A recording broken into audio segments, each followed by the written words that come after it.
fucking salt and pepper haired man in the car. Yeah. My name is Corey Alexander Norman. I am the current light heavyweight and cruiser heavyweight for Cage Wars. The champion?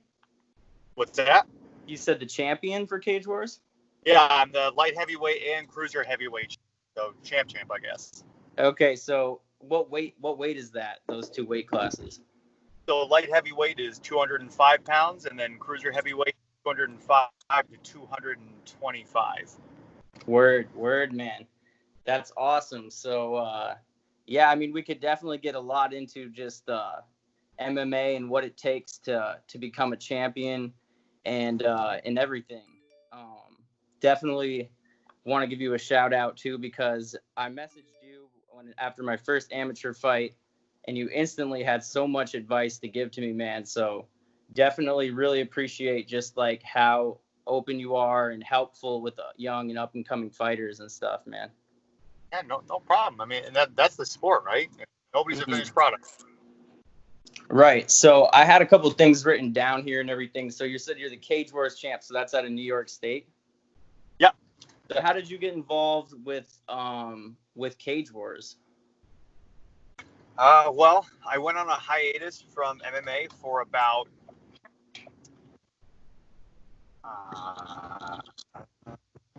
12 years. So look at the last time that I competed before 2018, 2019, whichever year it was about 2007. This is the last time that I had a fight, and that was in Chicago. Okay. Then I got my master's degree, and I got married and had baby life, and then some things developed in my life, and relationships changed, ebbed and flowed, and I kind of fell back in love with MMA. And I was getting stronger. My game planning and my abilities in the cage were getting better. So I opened up, and I opened up to a bunch of different organizations. And Tim Rankin at Cage Wars was the first one to get back to me and said, yeah, we've got another debut of a really, really good guy. He's a purple belt in jiu-jitsu, bad as hell when it comes to Muay Thai, and his name's Nick Spencer. I want to have a go at it. And that was my first fight back. And like I said, I want to say that was 2018, 2019. I want to say it was 2018, November of 2018. So how did you what originally made you want to spark your interest in MMA in terms of watching it, participating in it, etc.? Like, how did you fall in love with the sport? Did you hear me? So, yeah. Am I freezing up a little bit? No, you're good. I was just making sure you heard me. Yeah.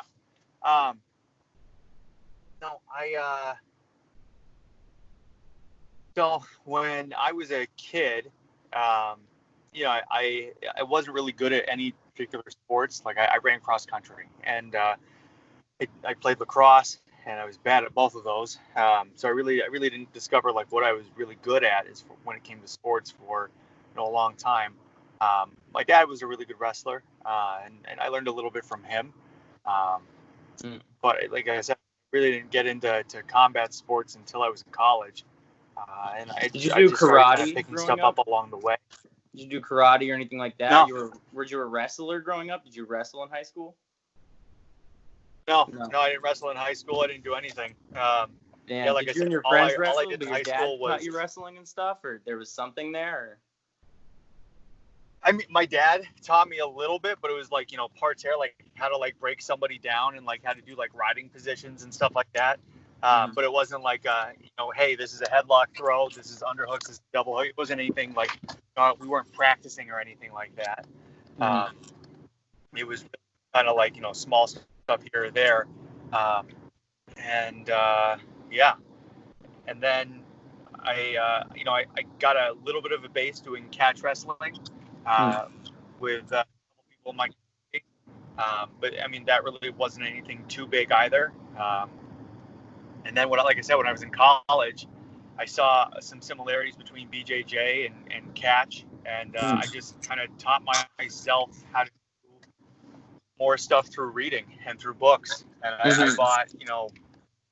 I bought probably 25 or 30 different books on submission wrestling and on striking and stuff like that. And I read them front to back probably 25 times each, committed a bunch of the stuff to memory. And I really didn't get any formal training in any kind of martial arts until I started working with Kevin Cunningham. And by that time I was 22, 23.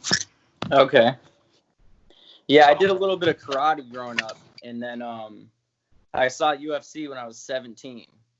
And I was instantly in love because I just saw the way that they moved and like just seeing a live fight like that. Like I had flipped by it when I was a child, but I think I was too young to like get it or whatever. Like I was a kid and I just saw like one guy on top of the other hitting him and I was like, change the channel. But then when I was 17, it was still on Spike TV. I saw like Lyoto Machida and Anderson Silva and guys like that, and I was like, holy shit, they're so technical, and it's just amazing to watch these guys fight. And ever since then, I've just been hooked, you know? Yeah.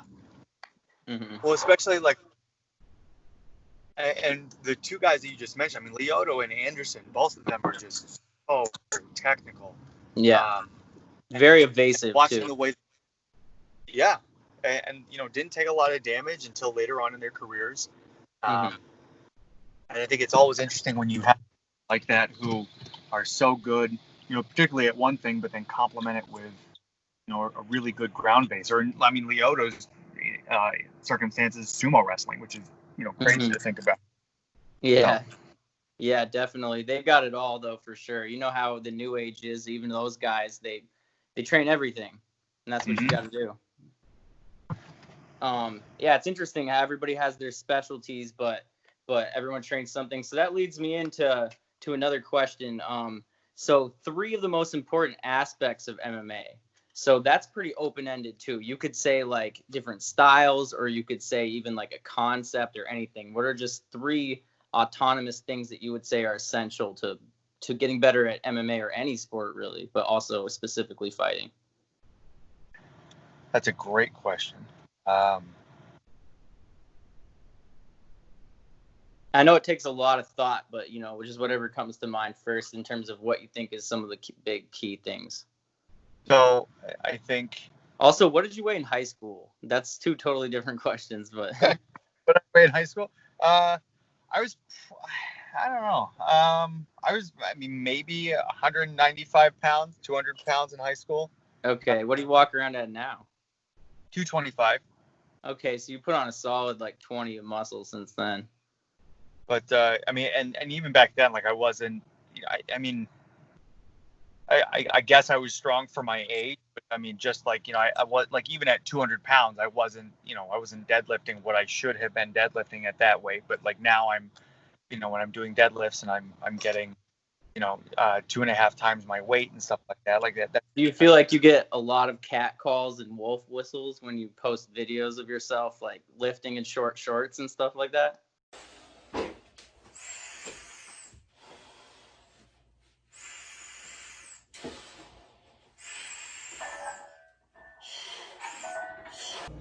So the second giant set is going to be incline press, explosive push-ups onto the 5-gallon drums, and then it's going to be a static. That has been happening more and more. Yeah, I was doing that. Damn. I was doing that to keep my sanity throughout the lockdown when I couldn't do anything, and then I was like, oh, some people responded really great. They're like, that's a really good idea for certain exercises, and then I was getting so many inappropriate DM messages and stuff like that. I was like, well, I said to block you very quickly. Wow, that's crazy. What's funny? When I look through my people you may know on Facebook, there's always a bunch of chicks, and there's only one mutual friend, and it's Corey Norman. And it's always super fit chicks, just fucking girls with a 6-pack and they got the little biceps and shit. They're in the bikini. It's the workout chicks. I'm like, damn, Corey likes them fit girls. Wow.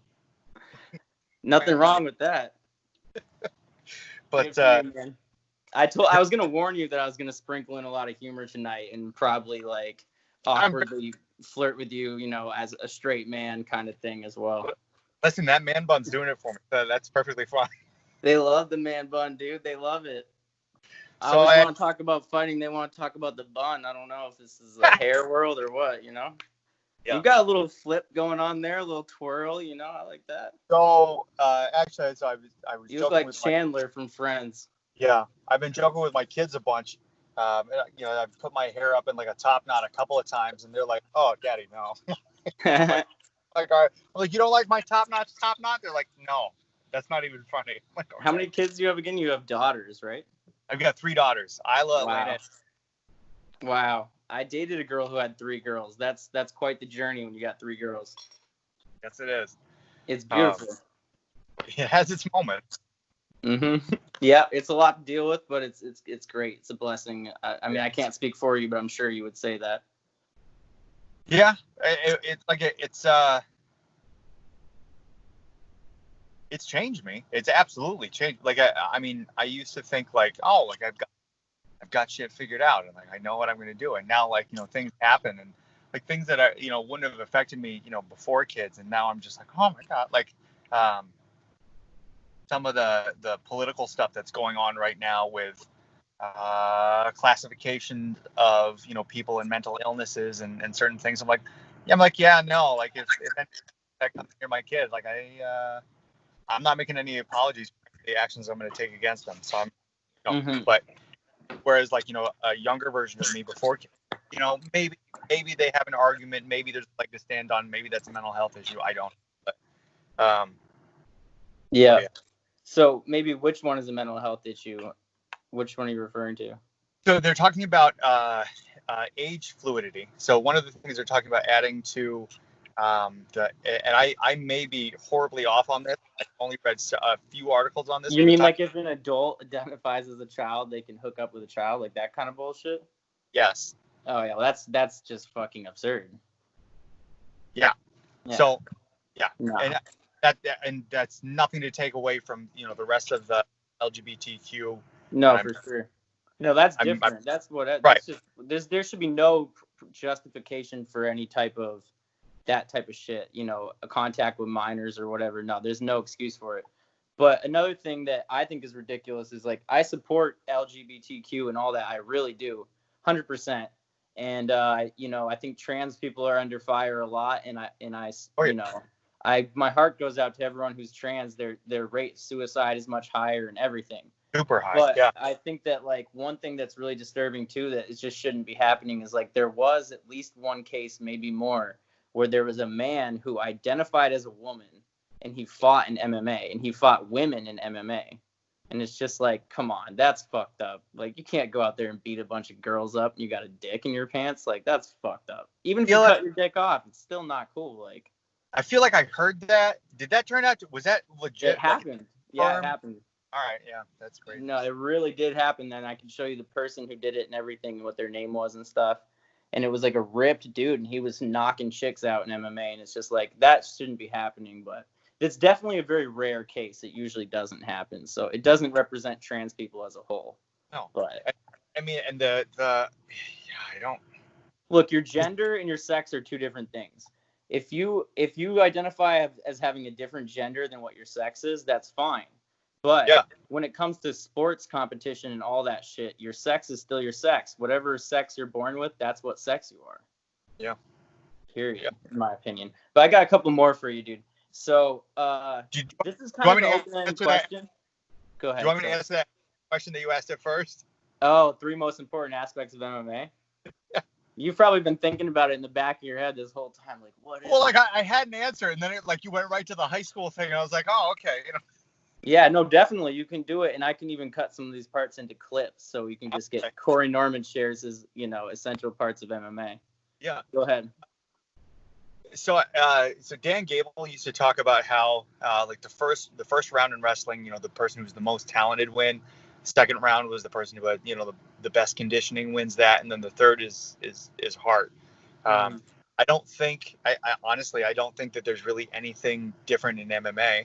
I think, you know, the people who do really well have talent, conditioning, and heart. And I don't think that you can sparse that out into whatever disciplines that you want. You can have people focus on whatever you want, you know, anatomically. But like, I mean, I built horribly for this. I have short arms, short legs, I have a long torso. I didn't wrestle in high school, and I taught myself, a lot, and I picked bad habits along the way that I've had to correct and go back and redo. And so the foundations of the talent that I have come about from trial and error. But you said conditioning and talent, right? But talent, part of that's God given, but part of it's also skill. So you'd probably tack on hard work in there, right? Just to get the ability. Oh, yeah. Yeah. And like you said, like some of it is just like the innate ability. Like some people spatially see, like, okay, an arm goes there, I go there, this goes there, and that's block. Or can kinesthetically be aware of, okay, if I grip my hands here and I just apply a little bit of pressure here, like somebody's gonna go. And it's just the different intelligences and how that is employed really, really quickly in MMA. But and the strength, all hard work, and the heart, I think, is where what you're talking about as far as like the dedication, the commitment to hard work, which a lot of people don't. Yeah, no, for sure, man. So it's almost like you could put, like you said, like heart, conditioning, talent. That's almost like one thing. Like they're all different things, of course, but I'm saying like one thing. Okay, like first round is the skill, second round is the conditioning, third is the heart. So like, if you just had to throw two other things in there, like different, like a certain discipline, for instance, of martial arts, or like whatever, a certain thing to keep in mind, what else would you put in? It's like very important for success in MMA. So as far as like if there was like one art that has it all, that or one that probably, like, honestly, like, I've seen the research and they talk about combat sambo being like one of the elite forms because it got everything that MMA offers. So like if you were to just pick up combat sambo, like you'd have a pretty good idea about like what's going to be happening in an MMA fight. So I mean that. An open mind. My biggest issue with MMA is the MMA mafia. Is the if you train here, you can't train here. If you work with this guy, you can't work with me. If you're not willing to train in the gi, then you can't train with me. And if white belts can only roll with other white belts, or you have to wait until a blue belt asks you to roll. Like all that, like I didn't come from that, and like even in the sports that I did do, it wasn't like, I mean, in catch wrestling, it's not that. It's just you shake your hands and all right, let's go. Like you don't have to wait for anybody, and anybody can challenge anybody, and it doesn't matter how long you've been doing it. Like the smallest guy can challenge the biggest guy, and that's how it goes in the school that I teach at. That's how it goes. Like I've been rolling with some of the smaller guys, and just to get different roles and different looks, and the same thing with rolling with some 6'4" and 250 guys. It doesn't matter. So yeah, I feel you, man. I feel you. So in terms of like people that you'd like to give a shout out to right now, that you want people to just hear about or keep in mind, who would you give a shout out to? Well, first off, OPMA, where I teach at. Okay. Give that Gerald Combs, Tommy King. Let's see. Brandon, Blake Curran. Both of them have been coming down, keeping me real sharp, beating the hell out of me. Let's see. Who else has been showing up? Oh, AJ has been showing up. Thank you. My corner man and chuckle buddy. Let's see. That's cool. Hell yeah. I mean, you, but also another one of my training partners named Dylan has been coming down a couple times. Actually, so the first day back, so he works for Border Patrol, and he's not been in too much, but I've been training with Blake and with Brandon, two of the kind of the studs that have been working with me a little bit. And Brandon is about 6'4" and probably 250, and just farm boy strength. So Dylan, who's probably about my size, but a little, it has not been keeping up with some of the strength conditions. She's like, I got this. In about 2 minutes, see Dylan's feet just start flying up like that. And he ends up getting grounded pound. He gets one of his teeth chipped, but he's coming back. So it's always amazing to me the amount of punishment that people take in this sport with a smile and then come back to. So. Yeah, it's crazy, man. I was talking to a friend the other day just about how wild MMA is. I was just like, dude, like, it's crazy what we do. Like, most people just go about their lives every day. They're avoiding getting in a fight. Like, even if, there are a lot of troubled youth out there and young males who are like, oh, I need to get in a fight or whatever. But, man, that's like, I always say, like, a lot of that is myth and legend, too. Like, most of the time you fight or flight and you get in trouble for fighting in society. It's destructive. I always say fighting is inherently violent. So, like, participating in MMA is crazy because we're carrying around that stress of just, like, knowing that we're going to go to war at some point soon, Like, it's, in my opinion, a little bit stressful. Like, I'm always playing it through in my head.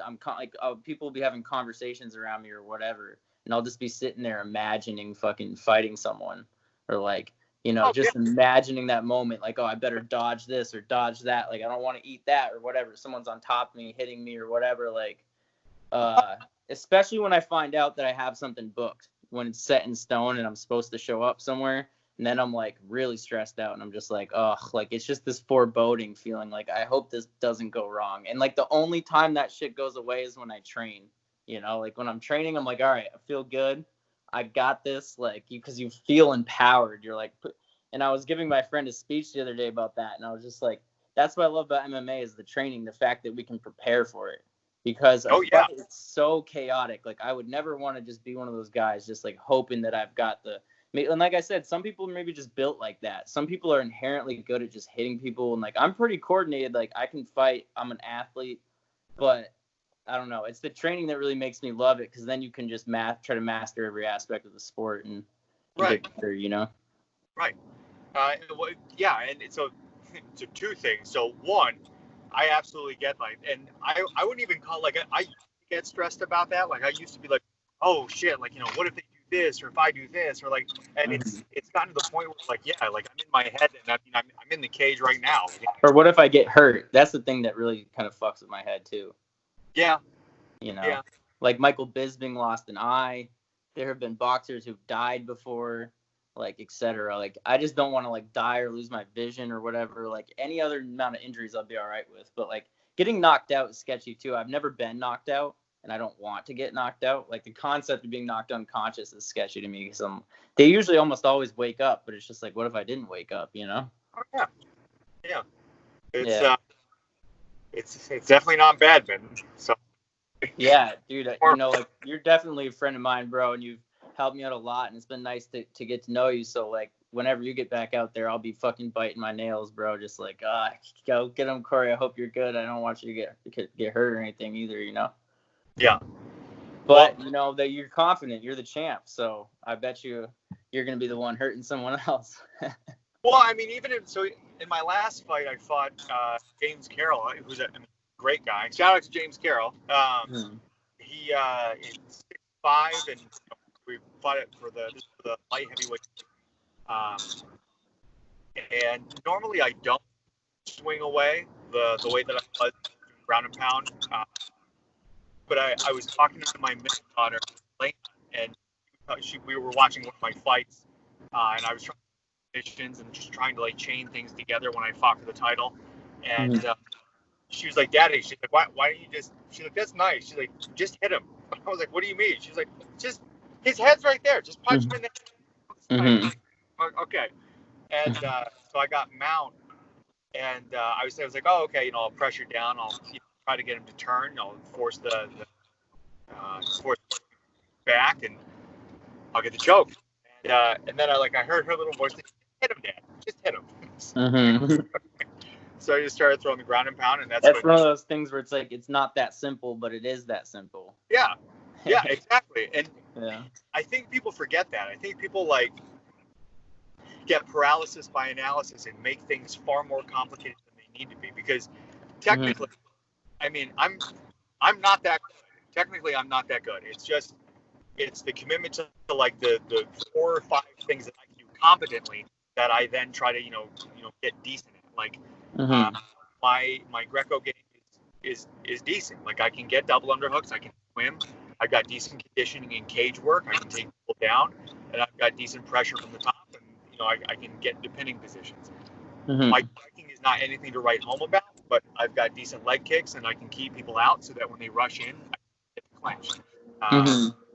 And this isn't me, giving away the game. If anybody watches my fights, they already know. Like, I'm not doing anything different. So, it's always interesting though to try to make changes mid-round and to try to see where your opponent's at, and that's the part of the sport that I love the most. Trying to figure out, like, okay, what are they bringing to the table that I have to answer those questions on, and then go from there. Like I said before, it's like trying to figure out which Iron Man suit you throw on and just go from there. So. Yeah.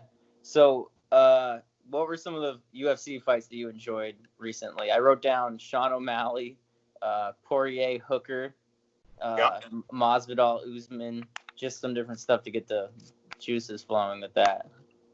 See, here's the thing. I like the Masvidal and the Usman fight. That was okay. A lot of people weren't a big fan of that because of the foot stomps and everything else. But Usman did exactly what he needed to do. Exactly. I picked him to win too.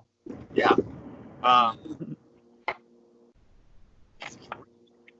It's interesting, bro, the way that, like, the difference between purists and, like, just people who watch the fan who sensationalize certain athletes. Yeah. Because, like, I had even a friend of mine who's, like, he's just religious about McGregor and Masvidal. And, like, believe me, I respect McGregor and Masvidal a lot. Because they both got swagger, and they're really good at striking. They're explosive. They can knock anyone out at any time. Their footwork is amazing. Yeah, absolutely. Yeah, exactly. Great footwork. They've both fought for a long time now. And, like, Masvidal's even more of a veteran. But, like, I respect guys like that. But, man, I see my friend. He hits me up, and he's like, trust me, like, Masvidal's a guy you don't want to face. And I'm just like, bro, what are you talking about? I watch MMA all day. Well, first of all, no, I don't want to face him. Like, he'll whoop my fucking ass. But I'm saying, like, when people say that, it's just like, I just kind of cringe at it because it's like, dude, like, certain guys just have that aura where people are like, he's so scary. But that doesn't mean he's going to beat Kamaru Usman. You know what I mean? Like, Kamaru Usman is the champ. And if you understand the sport, dude, he's going to grind your ass against the fence. He's going to pull you to the fucking ground like Khabib and that kind of style. And it's exhausting, dude. Like, I've had people do it to me. It's so exhausting. Like, it doesn't matter how good you are at striking if you can't stand up. Right. If you get, no matter how bright the fire is, if it gets smothered, it's out. Like, it doesn't matter. Yeah. And striking from the bottom, it's possible. Like, Nico Price got a knockout from the bottom and stuff, but it's pretty rare. Generally, if you get a Kamaru Usman on top of you, you're fucked. Yeah. It's just like, that's why I always say wrestling and grappling is a huge part of the sport. Take it back to Royce Gracie, in UFC 1 and everything. And it's just, like, very clear. Well, and it's interesting too because you're not seeing as many submissions now. You're not seeing as many joint locks. I should say. Chokes you're still seeing just because if a neck is there, you've got 23 or 24 different ways to choke somebody, and that's you're probably find a way to do it. Joint locks, once it's past the first round, you're probably not going to get it. I like the heel hook that was it Hernan got on. Who's the guy who fought Adesanya fight of the year? Gastelum. Gastelum. That was a great fight. Yeah. So the heel hook that he got, so Hernan, the Norwegian. Shout out to my Norway brothers. The heel hook that he got on him was absolutely beautiful. He was able to sink it in. He tied the knot with it. He made it so he couldn't roll, couldn't bottom out. I mean, it was picture perfect. And like seeing that get framed up and seeing that set up step by step, that was great. The armbar that Verdum got on, who did he fight? Oh, shoot. Just recently? Yeah. Gustafson. Yeah. The heavyweight. Got on Gus was, again, like if you ever wanted to see a textbook application of an armbar in a fight, like you watch that. Because you couldn't get away from it. Verdum is like very high level with the jiu-jitsu and stuff. He was one of the first people to hand a loss to Fedor Emelianenko, caught him in a triangle choke. Yep. Yeah, that was back in Strikeforce. That was a long time ago. Mm-hmm. But that's like, but and that's different though, because like the fights that I seen today, I've got to say there are very few that I see where I'm just like, oh, that was a great fight. I loved that fight. With a few exceptions, like I love seeing the Khabib and Conor fight. I love that fight. That was a great fight. I loved the Burns and Woodley fight. I thought that was great. Yeah. I watched the beginning of it, and I saw that explosive like combo where Burns caught Woodley, and then I was like, oh, I didn't even need to watch the rest of the fight because I knew he was just gonna ride Woodley the whole fight. Right. I should have watched the rest, but I knew what was gonna happen because I knew the result already. So. Yeah. But my favorite fight of all time is Randy Couture when he fought Tim Sylvia. Like that. Okay. To this day, I still like I'll put that if I need like motivation, like, oh, I don't want to work out today, I'll put that fight on and I'll watch like the first 2 rounds. I'm like, all right, let's go hit the road. Like, yeah, we'll go do that. But so you've been teaching school through Skype right now? So I've been doing it through Google Classroom, and I've been doing it through. I've been, every now and then I'll go into the actual building and I'll, teach from my classroom there. I've actually got an in-service tomorrow that I've got to do, and I've got, I've got to get my class ready to do the social distancing, which, because I teach at-risk and troubled youth, I only have 6 kids in my class, so I don't have to do that much, but I've still got to get that in somehow.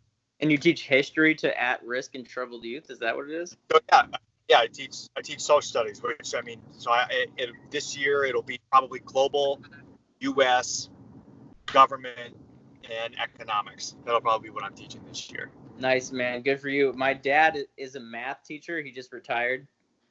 And oh, nice. Yeah, and my grandfather was also a math teacher. He taught at Stafford Tech in Rutland, Vermont. Oh, okay. Yeah. Oh, nice.